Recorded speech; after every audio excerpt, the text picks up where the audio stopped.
Hi everybody, Aaron Portzine here in Pepsi Center, where tonight the Blue Jackets fall to the Avalanche 4-2. Kind of a similar tale in this game. Lots of shots on goal. I think they had 40. You check here, they did had 41 they were credited for. Only 2 goals. Only 2 players were able to get the puck past the Avalanche backup goaltender. Emil Bemstrom, a power play goal, his second in 2 nights. After going 15 games without a goal period. He now has 2 in 2 nights, both power play goals.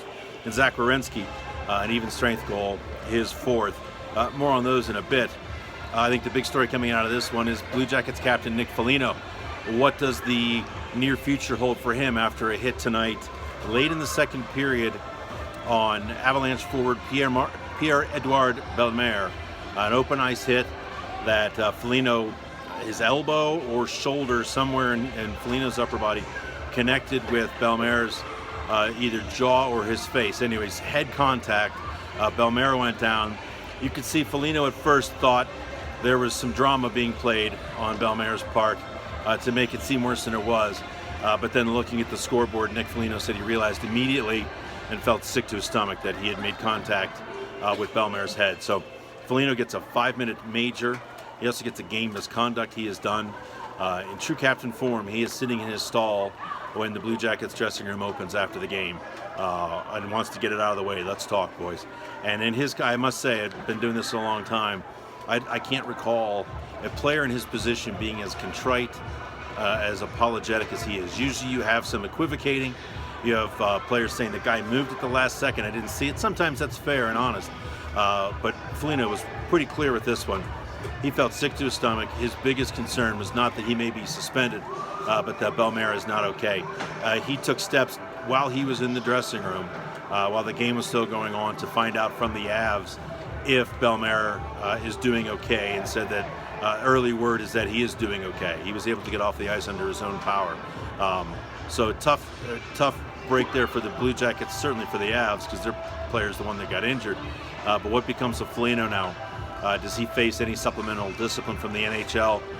We'll look and hopefully find out about that tomorrow. So Blue Jackets lose 4-2. They may lose Foligno for a game or 2 after this one. A couple of interesting things in this game. The Blue Jackets killed that 5-minute major penalty that Foligno earned for that hit. It was 2:45 at the end of the second and 2:15 at the start of the third. They killed it, keeping it a 3-2 game. John Tortorella told his players in the second intermission, if we kill this penalty, we win this game. It didn't come to pass that way, but the Blue Jackets made a pretty good push late in the third for that 3-2 goal. And then the Avs score with 2:06 to play. Nazem Kadri takes a shot off the rush from above the left circle. One of those things. Seth Jones reaches in front of him for the shot, deflects the puck down. The puck kind of skips off the ice like a forehand and flutters its way past Korpisalo. Tough goal. You remember the blow-up that Korpisalo had earlier this season, and you probably remember John Tortorella saying, that's not going to happen again. I don't think it quite happened to that extent this time, but boy, Korpisalo barely kept it together. He blew a gasket. At least he was really pissed off at his second goal when the Avs tied it 2-2. Yeah. Was really irate there, and it looked like he was about ready to do something.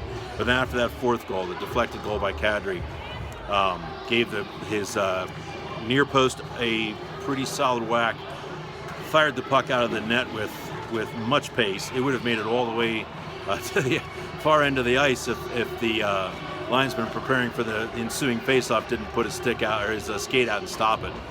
And then Korpisalo gave it another whack on the crossbar. John Tortorella said that is not going to happen again. You wonder what consequences might there be if John Tortorella determines what happened tonight to have been that happening again. Now, it's 2 minutes and 6 seconds left in the game. At that point, you're going to be pulling your goalie pretty quickly, and the Blue Jackets did pull Korpisalo for an extra skater, but no way they put Kivlenieks in just to pull him seconds later. You wonder if there may be some repercussions from this, though. We may find that out tomorrow or Monday as well. Back to the goals. Bemstrom, again, breaks out of a goalless slump. This is the kid that led the Swedish Hockey League in goals scored last year. He's had a hard time finding open ice. He gets a power play goal last night, or 2 nights ago, in Phoenix. gets one again tonight. A beautiful goal. Seth Jones, the shot, deflected. He bats it out of the air before the puck even reached the ice. Beautiful goal to get the Blue Jackets on the board. Werenski gave them a 2-1 lead late in the first, and that goal is the 42nd of his career. That's more than any other Blue Jackets defenseman has ever had. He passes Rusty Klesla for the #1 spot. We'll keep an eye on this stat for the rest of the season, because Seth Jones and David Savard are both at 40. So they're nipping on his heels, but right now Werenski has the club mark for goals. Blue Jackets lose 4-2.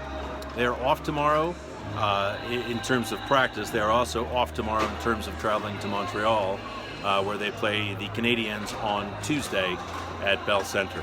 So thanks for watching this, and we'll look forward to seeing you Tuesday in Montreal. Take care.